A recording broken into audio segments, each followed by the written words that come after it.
E aí, pessoal? Bem-vindos ao Fatos em 10. Hoje vamos mergulhar num tópico que me fascina, um daqueles que te faz questionar tudo. Já pararam para pensar no que realmente acontece por trás das cortinas do poder? Tipo, o que os governos sabem que nós não sabemos?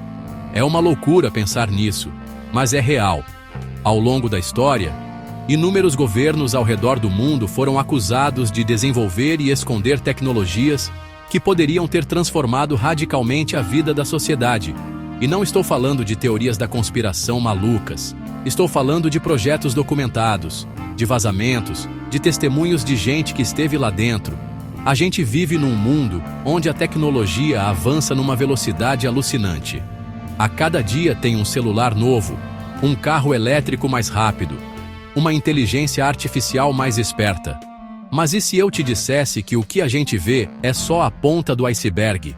E se a tecnologia que realmente importa, aquela que poderia mudar o jogo de verdade, energia limpa e infinita, cura para doenças, talvez até viagens espaciais avançadas, já existe, mas está trancada a 7 chaves? Por quê? Por quem? É uma pergunta que mexe com a gente, porque no fundo, estamos falando do nosso futuro, do futuro dos nossos filhos. Hoje, vamos puxar o fio dessa meada. Vamos explorar alguns dos casos mais famosos e controversos, desde os segredos atômicos da Segunda Guerra Mundial até os mistérios que cercam bases militares secretas, como a Área 51. A ideia aqui não é te dar todas as respostas, porque, sinceramente, ninguém as tem. A ideia é te fazer pensar, te fazer questionar, porque a busca pela verdade é uma das coisas mais importantes que a gente pode fazer. Então, se prepara, pega uma água aí porque a gente vai fundo nesse buraco do coelho. Vai ser uma viagem e tanto.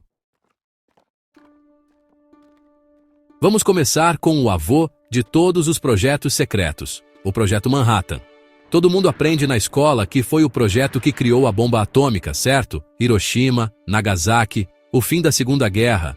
Mas a história é muito mais profunda do que isso. O que eles não te contam é que o Projeto Manhattan não foi só sobre construir uma bomba. Foi a maior mobilização científica da história da humanidade. Um esforço monumental que juntou as mentes mais brilhantes do planeta num deserto do Novo México para, basicamente, brincar de Deus. Eles não estavam só misturando produtos químicos. Eles estavam na fronteira do conhecimento humano. Para conseguir separar o urânio 235, eles tiveram que inventar processos industriais numa escala nunca antes vista. Métodos de difusão gasosa, separação eletromagnética, são coisas que soam técnicas e chatas, mas cada uma delas foi um salto quântico na engenharia e na física. Eram avanços que, se aplicados para fins pacíficos, poderiam ter revolucionado a indústria, a medicina, a produção de energia.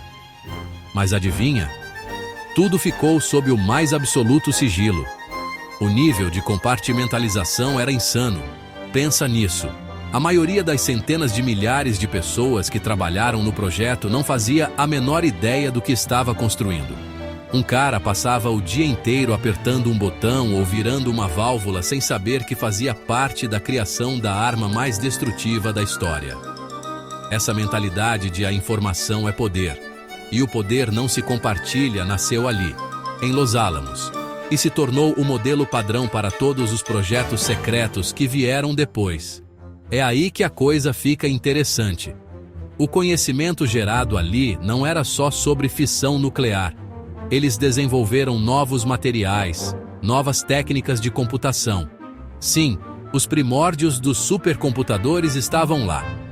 Avanços em metalurgia, em química, em logística. Coisas que poderiam ter acelerado o progresso da humanidade em décadas. Mas esse conhecimento foi trancado. Foi considerado propriedade do Estado, uma questão de segurança nacional. A desculpa era a Guerra Fria, a corrida armamentista com os soviéticos. Mas será que era só isso? Ou será que eles perceberam o poder que tinham em mãos? O poder de controlar a narrativa tecnológica, de decidir quais inovações chegariam ao público e quais permaneceriam nas sombras, para uso exclusivo do governo e de seus militares. Eles criaram um precedente perigoso: a ideia de que o Estado tem o direito de esconder o conhecimento da própria população que ele governa, em nome de um bem maior que só eles definem o que é. E os cientistas, muitos deles, como o próprio Oppenheimer, ficaram aterrorizados com o que criaram. Eles viram o monstro que saiu da jaula. Oppenheimer mais tarde falou sobre se tornar a morte, o destruidor de mundos. Ele e outros tentaram defender o controle internacional da energia atômica, para que ela fosse usada para o bem da humanidade. Mas era tarde demais. O gênio já tinha saído da garrafa, e os militares e os políticos não iam abrir mão do controle. O legado do Projeto Manhattan, portanto, vai muito além da bomba. Ele inaugurou a era do complexo industrial militar, uma aliança sombria entre a ciência, a indústria e o poder militar, operando longe dos olhos do público. Eles criaram um sistema onde tecnologias revolucionárias poderiam ser desenvolvidas em segredo, financiadas com dinheiro público, e depois mantidas em segredo por tempo indeterminado. Pensa nas implicações disso. Quantos outros projetos Manhattan aconteceram desde então? Projetos em biotecnologia, em inteligência artificial, em energia. Projetos cujos resultados poderiam estar beneficiando a todos nós agora mesmo, mas que estão guardados em algum cofre, em alguma base subterrânea, esperando o momento certo para serem revelados. Ou talvez, nunca sejam. Isso nos leva a questionar a própria natureza do progresso. O progresso é algo que acontece naturalmente ou é algo que é gerenciado e controlado por uma elite? O Projeto Manhattan sugere que a segunda opção é assustadoramente plausível.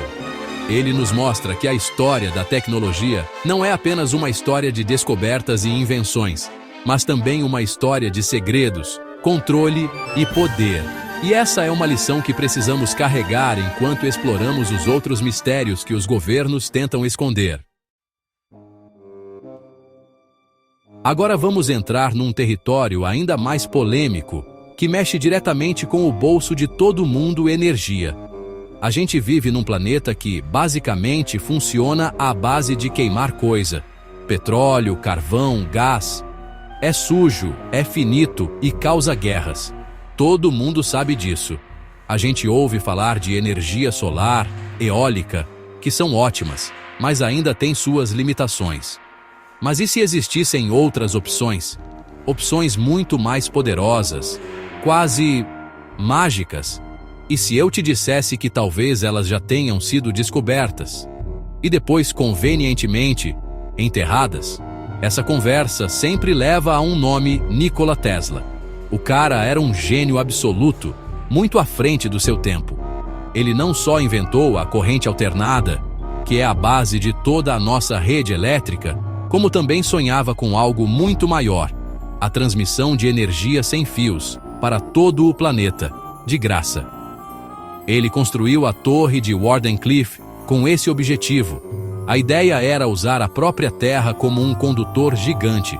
Imagina só, energia livre, disponível para qualquer pessoa, em qualquer lugar. Seria o fim da pobreza energética. Mas o que aconteceu? O projeto ficou sem financiamento. O principal investidor, J.P. Morgan, pulou fora. A versão oficial é que ele não viu como poderia lucrar com isso. Se não dá para colocar um medidor e cobrar a conta, qual o interesse, certo? A torre foi demolida. O sonho de Tesla morreu. Ou será que foi assassinado? É difícil não pensar que interesses poderosos, ligados à indústria do petróleo e do cobre, para os fios, viram a tecnologia de Tesla não como um benefício para a humanidade, mas como uma ameaça existencial aos seus impérios. E Tesla não foi o único. Ao longo do século XX, surgiram vários relatos de inventores que afirmavam ter criado geradores de energia livre ou energia de ponto zero. São dispositivos que, supostamente, conseguem extrair energia do vácuo quântico, uma fonte virtualmente inesgotável. Nomes como T. Henry Murray, Stanley Meyer com seu carro movido a água. As histórias são fascinantes. Eles faziam demonstrações, mostravam protótipos funcionando. E o padrão era sempre o mesmo. Eles eram ridicularizados pela ciência convencional. Seus laboratórios sofriam acidentes misteriosos. Suas patentes eram negadas ou confiscadas pelo governo sob a alegação de segurança nacional. É fácil descartar tudo isso como pseudociência, como coisa de maluco. E, com certeza, muitos eram charlatões. Mas será que todos eram? É estatisticamente improvável. E se um deles, apenas um, estivesse no caminho certo? A Lei de Invenções Secretas de 1951, nos Estados Unidos, dá ao governo o poder de pegar qualquer patente que considere uma ameaça à segurança nacional e classificá-la como secreta. Milhares de patentes estão sob essa ordem. Quantas delas são relacionadas a novas fontes de energia? Ninguém sabe. Pensa no impacto que uma fonte de energia limpa, barata e descentralizada teria. A geopolítica mundial mudaria da noite para o dia. O poder dos países produtores de petróleo evaporaria. O controle sobre a população, que depende da rede elétrica centralizada, diminuiria. As indústrias de energia, que valem trilhões de dólares, iriam à falência. É um poder grande demais para simplesmente deixar acontecer. Há um incentivo gigantesco para manter o status quo. A gente vê isso até hoje. Pesquisas promissoras em fusão a frio, por exemplo. Quando os cientistas Fleischmann e Pons anunciaram em 1989 que haviam conseguido uma reação de fusão nuclear num frasco em temperatura ambiente, a comunidade científica caiu matando. Eles foram humilhados, suas carreiras foram destruídas. Mas, discretamente, laboratórios da Marinha Americana e de outros governos continuaram a pesquisar o fenômeno por anos, em segredo. Por quê? Porque se houver 1% de chance de ser real, eles querem ser os primeiros a controlar. Então, a questão não é se a energia livre é real no sentido mágico da palavra. A questão é: será que existem caminhos para a produção de energia, talvez baseados em física que a gente ainda não entende completamente, que foram deliberadamente suprimidos? Suprimidos não porque não funcionam, mas porque funcionam bem demais. Porque eles ameaçam estruturas de poder econômico e político que estão aí há mais de um século. É uma ideia perturbadora. A gente pode estar pagando contas de luz altíssimas, poluindo nosso planeta, travando guerras por recursos, tudo porque uma tecnologia melhor foi trancada numa gaveta há décadas. É o tipo de coisa que te faz olhar para uma tomada na parede e se perguntar o que mais poderia estar saindo dali. E essa dúvida, essa desconfiança, é totalmente justificada quando você olha para a história e vê o padrão se repetindo. Ok, agora vamos para o lugar que é praticamente sinônimo de segredos governamentais, a Área 51. Por décadas, o governo americano negou até mesmo a existência desse lugar. Era só um borrão no mapa no meio do deserto de Nevada. E essa negação só alimentou a lenda.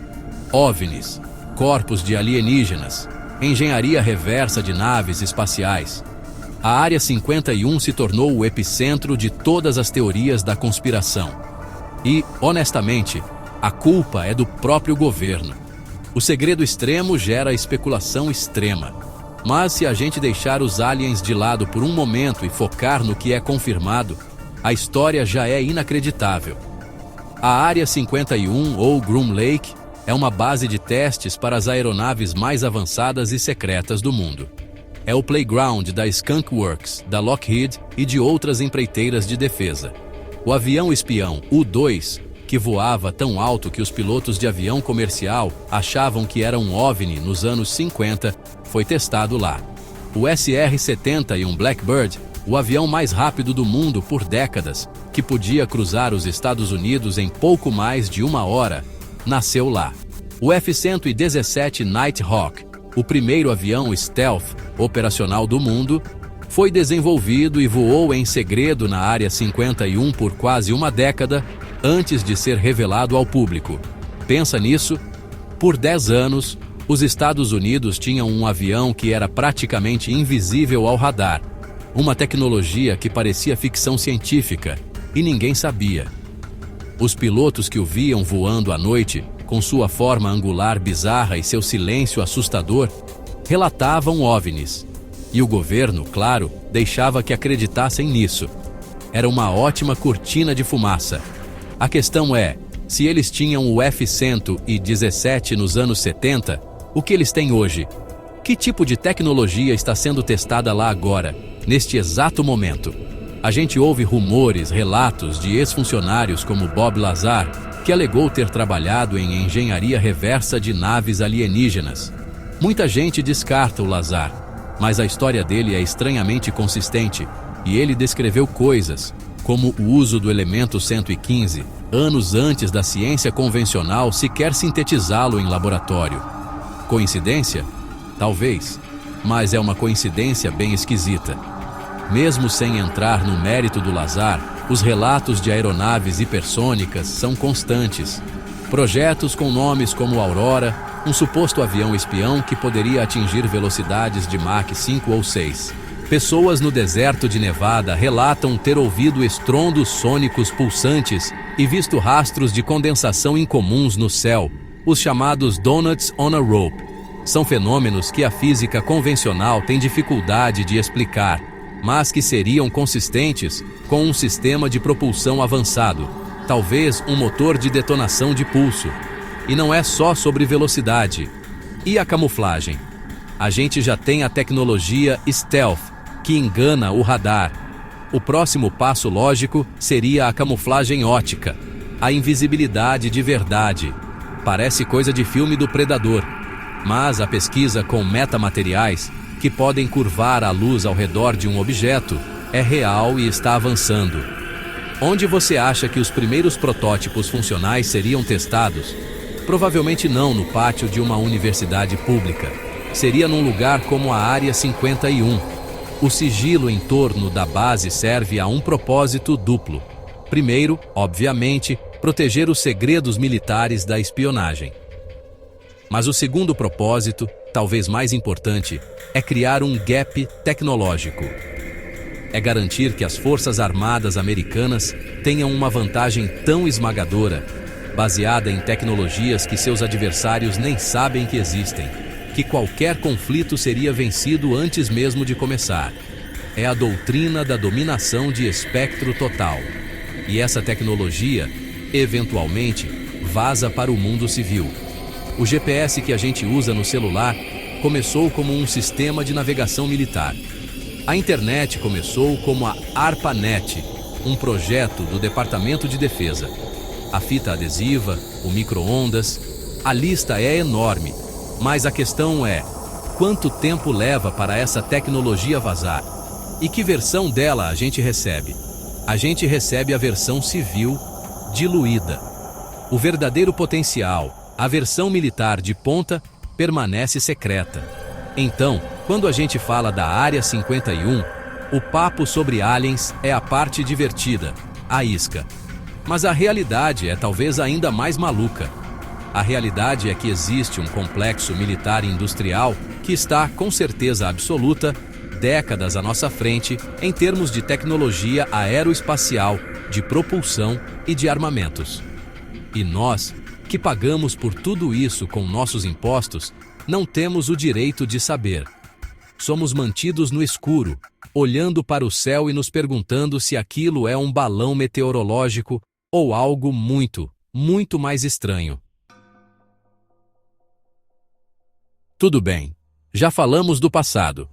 Projeto Manhattan, Tesla, Área 51, são histórias fascinantes, mas que aconteceram há décadas. A grande questão, a que realmente importa, é: o que está acontecendo agora? Quais são as tecnologias que estão sendo desenvolvidas em segredo, em laboratórios subterrâneos e bases remotas, que vão definir o nosso futuro? É aqui que a especulação encontra a realidade de uma forma assustadora. Pensem na inteligência artificial. O que a gente vê publicamente, como o ChatGPT e outras ferramentas, já é impressionante e está mudando o mundo. Mas isso é a versão comercial, a ponta do iceberg que eles nos permitem ver. Você realmente acha que agências como a NSA, a CIA ou o Ministério da Defesa da China estão usando a mesma versão do ChatGPT que a gente usa para escrever e-mail? Nem pensar. Eles estão desenvolvendo IAs para fins de vigilância, guerra cibernética, análise preditiva de comportamento. Imagina uma IA que pode analisar todas as comunicações digitais do planeta em tempo real. Todos os e-mails, mensagens, posts em redes sociais. E não só analisar, mas entender o contexto, identificar redes de pessoas, prever protestos, detectar dissidentes antes mesmo que eles ajam. Essa tecnologia, se não existe ainda, está muito perto de existir. É o sonho de todo Estado autoritário e o pesadelo de qualquer pessoa que valoriza a privacidade e a liberdade. Está sendo desenvolvida a portas fechadas. Outra área assustadora é a biotecnologia, especialmente com a edição de genes CRISPR. A tecnologia em si é um milagre.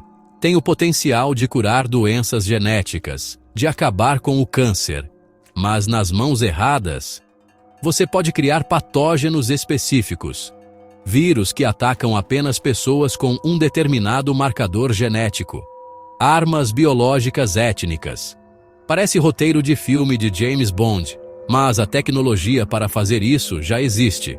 A DARPA, a Agência de Pesquisa do Pentágono, tem programas abertos sobre isso, sob o pretexto de desenvolver contramedidas. Mas para desenvolver a contramedida, você primeiro precisa desenvolver a arma. E a interface cérebro-computador? A gente vê o Elon Musk com a Neuralink, que é incrível. Mas, de novo, essa é a versão pública. A pesquisa militar nessa área existe há muito mais tempo. O objetivo? Soldados que podem controlar drones e sistemas de armas com o pensamento. Comunicação telepática entre esquadrões. Aumentar as capacidades cognitivas dos soldados, tornando-os mais rápidos, mais focados, menos suscetíveis ao medo e ao estresse pós-traumático. A linha entre humano e máquina está se tornando cada vez mais tênue, e as decisões éticas sobre esses avanços estão sendo tomadas em segredo, por comitês militares e de inteligência, sem nenhum debate público. Eles estão decidindo o que significa ser humano no futuro, e nós não temos voz nesse processo. É uma arrogância tremenda. E não podemos esquecer da vigilância quântica. A computação quântica promete quebrar toda a criptografia que usamos hoje para proteger nossos dados bancários, nossas comunicações, tudo. O primeiro país que desenvolver um computador quântico estável terá a chave para todos os segredos do mundo. É uma corrida armamentista silenciosa, acontecendo agora, com bilhões de dólares sendo investidos por Estados Unidos, China e outros. Quem está ganhando? Ninguém sabe. O vencedor não vai anunciar numa coletiva de imprensa. Ele simplesmente vai começar a usar seu poder. O que todas essas tecnologias têm em comum é o potencial para um controle sem precedentes. Controle sobre a informação, sobre a biologia, sobre o próprio pensamento. A desculpa será sempre a segurança nacional, a luta contra o terrorismo, a competição com outras potências. Mas o resultado final é um desequilíbrio de poder cada vez maior entre o Estado e o cidadão. O problema é que, ao contrário da bomba atômica, que era grande, barulhenta e difícil de esconder, essas novas tecnologias são silenciosas, invisíveis. Elas operam no nível do código, do gene, do neurônio. Como você protesta contra um algoritmo de vigilância que você nem sabe que existe? Como você regula uma arma biológica que pode ser confundida com um surto natural de uma doença? Estamos entrando num território desconhecido e perigoso. As tecnologias secretas de hoje não são mais sobre aviões mais rápidos ou bombas maiores. São sobre o controle da própria realidade e da experiência humana. E o fato de que essas conversas estão acontecendo a portas fechadas deveria aterrorizar a todos nós, porque o futuro está sendo escrito e nós não fomos convidados a ler o rascunho. Então, o que a gente tira de tudo isso? A gente viajou do deserto do Novo México às instalações secretas de Nevada, passamos por inventores esquecidos e mergulhamos no futuro assustador da IA e da biotecnologia. Fica claro que a história que nos contam é, na melhor das hipóteses, incompleta. Existe uma outra camada da realidade, uma camada de tecnologia e poder que opera nas sombras, fora do nosso alcance e do nosso controle. E o padrão é sempre o mesmo. O avanço é privatizado pelo Estado, e o público só recebe as migalhas anos ou décadas depois. Essa não é uma questão de acreditar em teorias da conspiração malucas com chapéu de alumínio. É sobre reconhecer um padrão histórico documentado. É sobre entender que os governos, por sua própria natureza, buscam poder e controle, e a tecnologia é a ferramenta mais eficaz para isso. É sobre questionar a narrativa oficial e exigir mais transparência. Porque essas tecnologias, financiadas com nosso dinheiro, têm o potencial para resolver os maiores problemas da humanidade, ou para nos escravizar de formas que nem imaginamos. A direção que elas tomam depende de quem as controla. E talvez o ponto mais intrigante seja: o que está sendo escondido agora, neste exato momento? Se o stealth era o segredo dos anos 80 e a guerra cibernética o dos anos 2000, qual é o segredo revolucionário de hoje? É a antigravidade? É o contato com inteligência não humana? É a consciência artificial? A verdade é que não sabemos. Mas a busca por essa verdade, a coragem de fazer as perguntas difíceis, é o que nos mantém livres. Continuem questionando. A gente se vê na próxima.